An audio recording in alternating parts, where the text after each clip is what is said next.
Hello and welcome to Inside the Outside. Glad you could join us today. I'm Gary Kirk. And I'm Christy Kirk. And so what are we going to talk about today? Today we're talking about poop, Gary. Nobody wants to talk about it, but it's an important thing, especially when you're in the woods. Because where do you go? Most of the places you want to go if you're a backcountry hiker don't have restrooms, unfortunately. That would be a nice amenity if they could stagger these every couple miles along the AT, but I just don't see that happening in the near future. Forever. And of course, it ruins the whole reason you're going outdoors, right? You're going outdoors to experience nature, not to have every luxury that you're used to. But pooping in the woods, it's a big deal.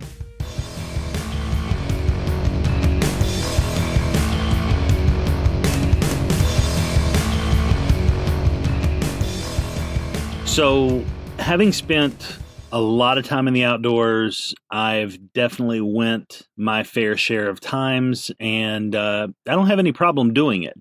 But I know when we got started backpacking, that was one of the biggest hurdles that you had to overcome.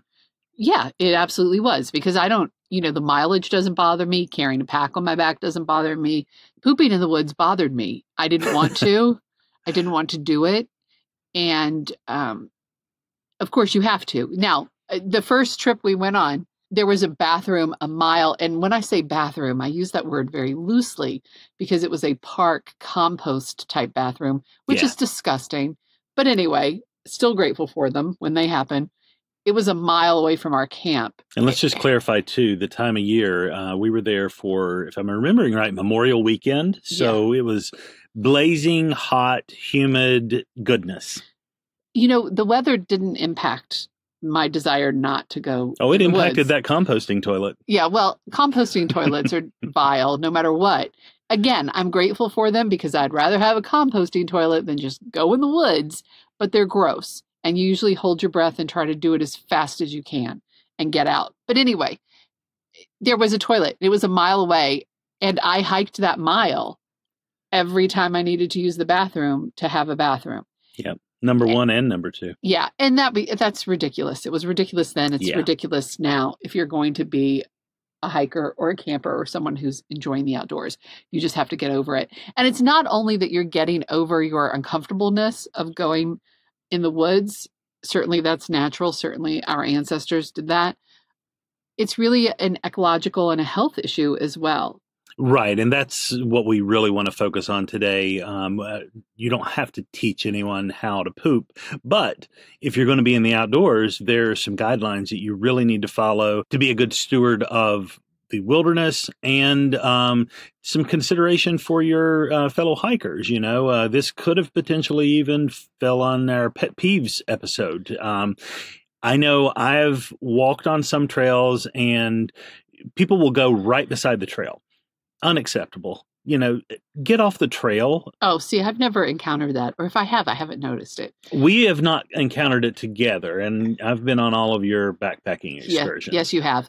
But it's not just because it's the right thing to do to be respectful of other hikers. It's because, human feces is filled with bacteria. Yes. And it can really make people sick, and it can make animals sick, and it can get into the water. And that's the really big deal when you're pooping outside, is that you're pooping in a place where you can dispose of it and not get feces in the water and in the water table. Yeah. So the basic rule of thumb that, all of the outdoors magazines and websites, if you go to them, will tell you need to get 200 feet away from a water source and 200 feet away from your camp if you're camping right there. If you're just stopping along the way during a hike, make sure that you're 200 feet away from any water source. And also, be courteous, get away from the trail, find this inconspicuous place to go and do your business. Now, there's more to it than just getting out of the way and doing your business. You've got to dispose of this. And there's a couple methods that you can use. The most popular is to dig what's called a cat hole. And it's under most terrain, you're going to go with like a 6 to 8 inch hole, big enough for you to do your business in, and then you cover it back up. There's different rules depending on the certain types of terrain that you're in, but that's the basic rule of thumb. Yeah, and I'm okay with that, with digging the hole.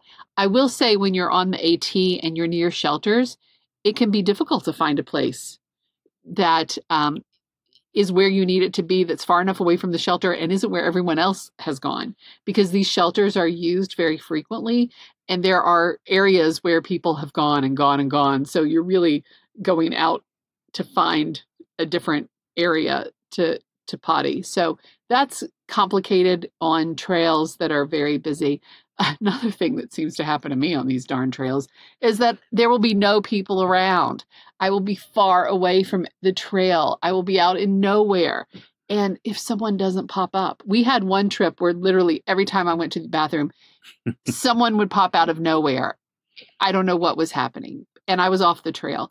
But it's important to be off the trail. It's important to dig your hole. But the whole paper wipe issue is one that I'm still mulling over. Yeah. So it's debatable as to whether you should pack all of that out. Some people will say, okay, you can use toilet paper and bury that in the hole, but wipes have to come out. Toilet paper will biodegrade faster, and they'll allow that. Some places don't, and some people just say you pack it all out. Yeah, I don't have my head around this yet. Now I understand that the wipes have plastic that's a part of them, and that doesn't biodegrade. But this whole idea of packing it out is one that challenges me, yet I understand the reason for it, but I'm challenged by it. I have never thought of packing that out because it's disgusting. Yet I understand that if you're using a wipe, for instance, and it doesn't biodegrade, you're hurting the landscape. And if everybody does that, that's a lot of plastic pollution. I understand that because it doesn't degrade, animals have a greater likelihood of getting hold of it. It could be dangerous for them. So I understand it, but I am challenged by it. So our next hike, we're going to be packing out these wipes. I know this. We'll just have to find a best practice for doing that. Right now, it just sounds like the grossest, most disgusting thing I can think of, but I know it's the right thing to do. We'll keep you posted on how this turns out. No Instagram, though. Oh, dear God. What kind of terrible person would want to see that Instagram? What's wrong? What's wrong with you? Of course, if you're confused, if you still have questions about pooping in the woods and what's the best way to do it, there is a book. It's really the Bible of... It's the Poop Bible. Yeah, the Poop Bible. And it's called... What is it called, Gary? You're the one who found the book. How to Shit in the Woods. Well, there you go. And it's on its third edition. So I don't remember when the first edition came out, but we have both read through the third edition of this book. And if you want to know anything about pooping in the outdoors, the science of it, the hows and whys, all of the statistics as to the thought process behind all of this, it's all in the book. So, I highly recommend checking that out. We'll leave a link to it in the show notes. Really good information there. I'm with you when it comes to this packing it out and how to dispose of it. In all of my past, all I ever did was dig a hole, do my business, cover it up. When I was younger and just playing in the woods, I didn't even have toilet paper, so it was leaves or moss or whatever you could get your hands on.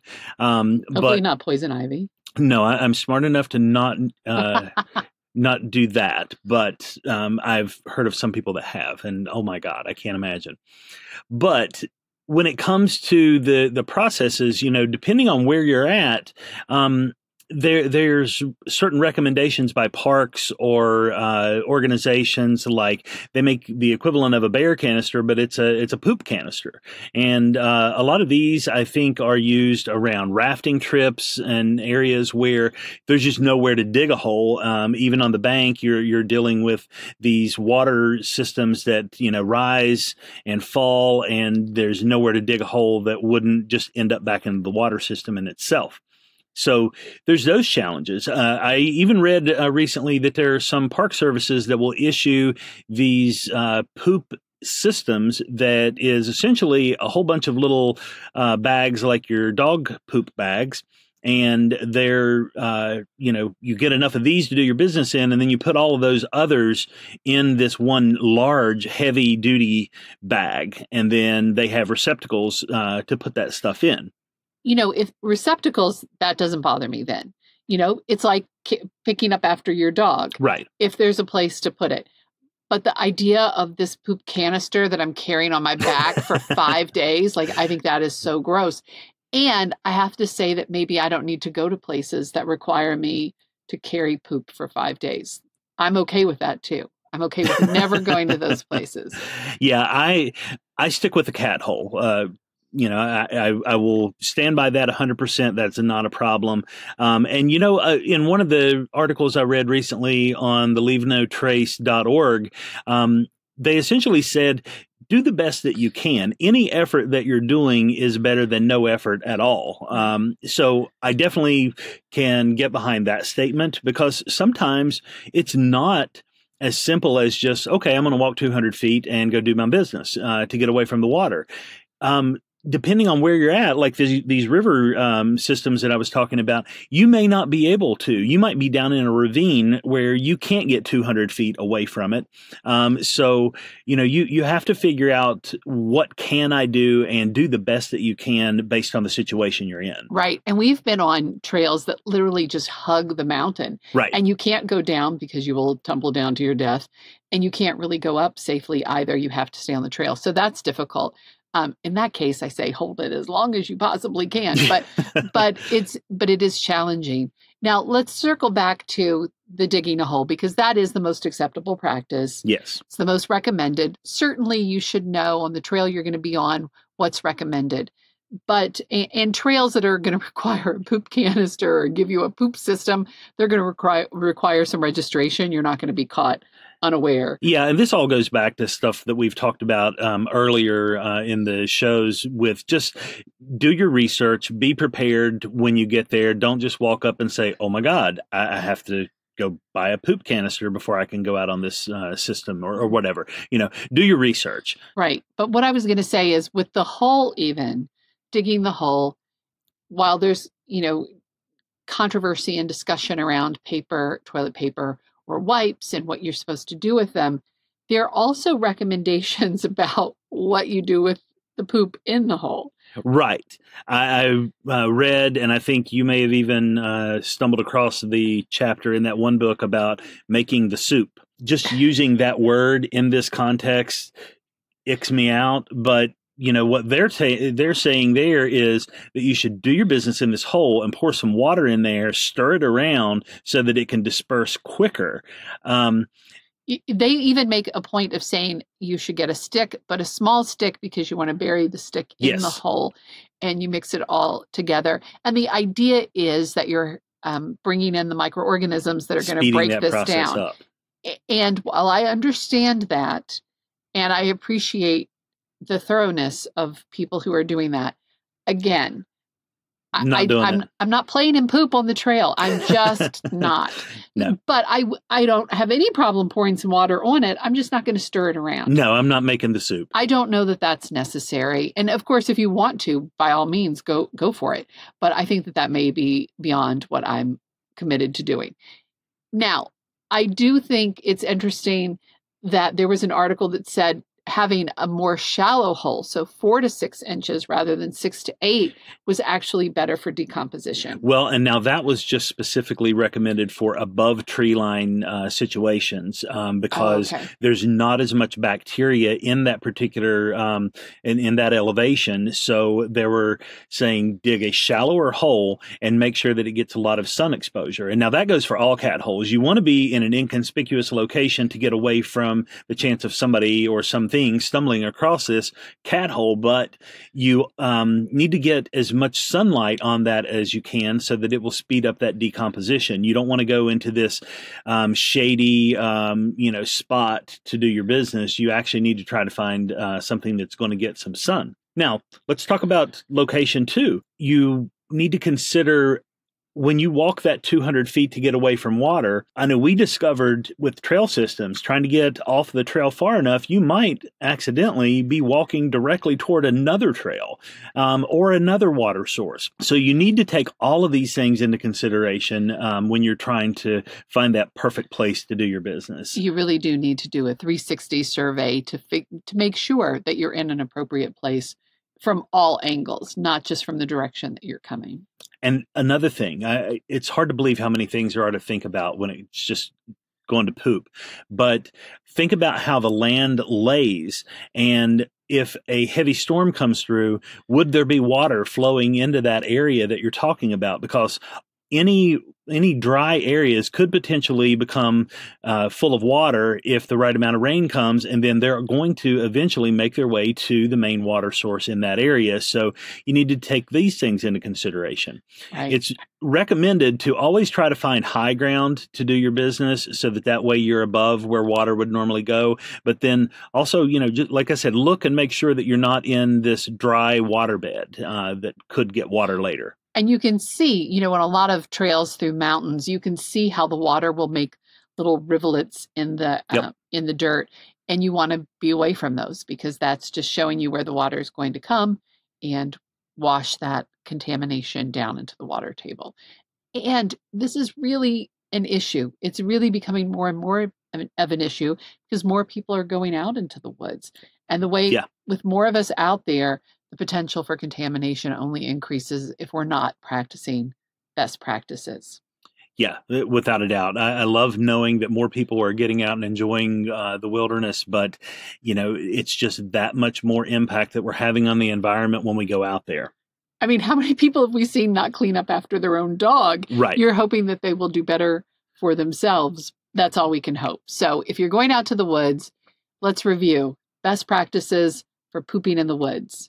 Dig a hole 6 to 8 inches if you're in lowland, and you need to go 4 to 6 inches in higher country. You want to get as much sun exposure as you can to it. Always make sure that you can cover that up. Take out the toilet paper or wipes if you're so inclined, but at a minimum, at least bury them along with all of your business.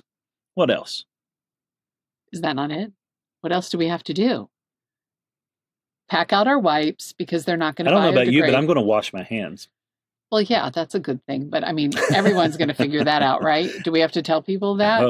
Because you wash your hands at home, too. You don't have to dig a hole at home. But that's the main point. Dig your hole, bury your paper, pack out your wipes, do the very best you can, and really, really check around because people are everywhere in the woods. You just don't want to be caught with your drawers down.